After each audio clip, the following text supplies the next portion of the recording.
What the hell?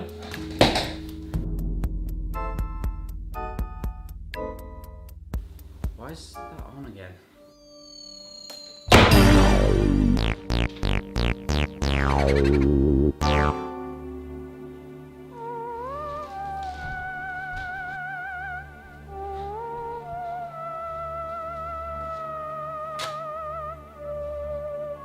Play the game.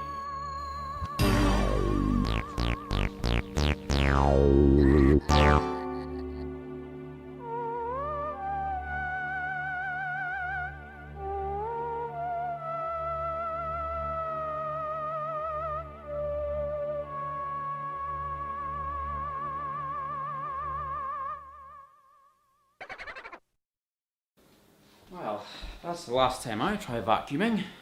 So then, Luigi's Mansion. I guess I'm playing it, so let's get started.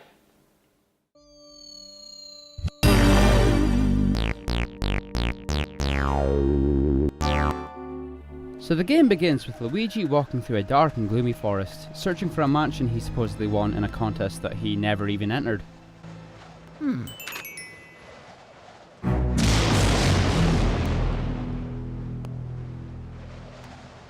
So our brave hero enters the mansion with hope in his heart and a pocket full of dreams, only to discover the place is riddled with ghosts. Very unfriendly ghosts. Kind of pervy looking ghosts too, actually. But luckily, Luigi is saved by Professor Egad and his trusty Poltergust 3000. With his help, they get the heck out of there and retreat to the Professor's home. He and Luigi talk things over, and Luigi discovers that his older brother Mario came to the mansion earlier and since hasn't been seen. We also find out that the mansion just inexplicably appeared out of nowhere, supposedly being built by the ghosts, and that the ghosts which the Professor had previously captured and turned into paintings had all escaped thanks to the help of some mischievous booze.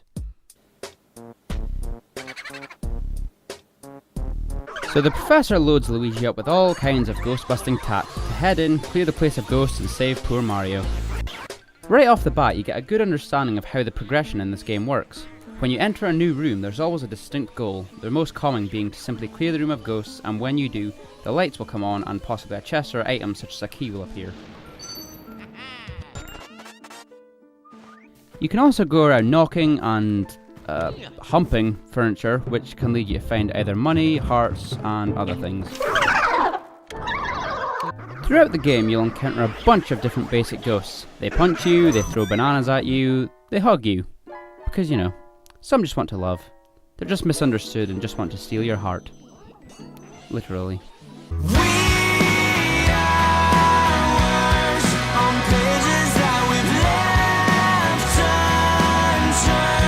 In order to snatch a ghost, you have to catch it off guard with your torch, which requires you to be smart with keeping it off until just the right moment.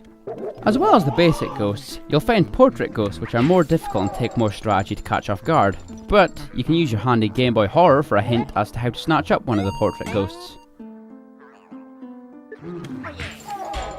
You can use the Game Boy Horror for a lot of things, such as if you find mouse holes in the wall, you can analyse it and be sucked into the wall.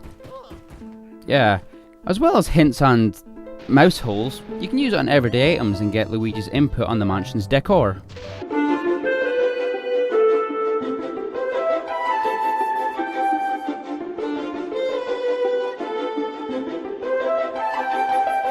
As you progress through the mansion, you come across what are known as element medals. These medals allow Luigi's Poltergust 3000 to control certain elements, these elements being fire, water and ice, which mainly come in useful for lighting candles, putting out fires and cooling hot water.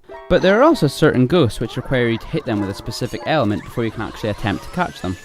It's never explained why these medal things appear or how they do what they do.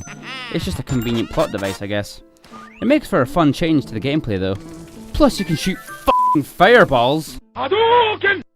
Which I suppose isn't all that different for a game set in the Mario universe, but I digress.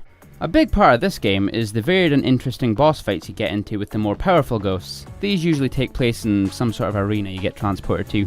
From then on, it's like any typical boss fight. Follow the pattern, look for an opening, and attack. Rinse and repeat until you win. The boss battles come at the end of what are called areas, which are essentially different floors and sections of the mansion. You would fight the boss, then receive a key which would allow you to move on to the next area of the game to catch even more ghosts.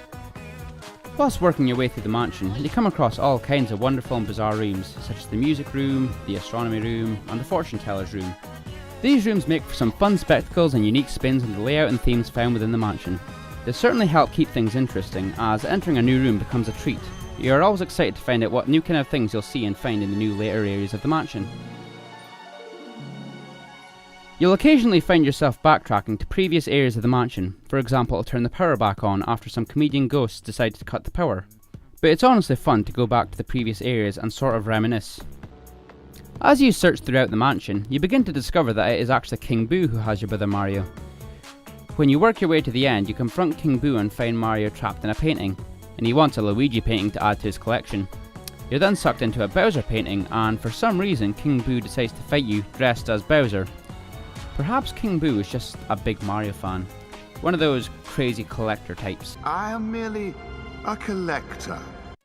Nevertheless, you free Mario, and from there, I would assume Mario goes on some kind of vacation.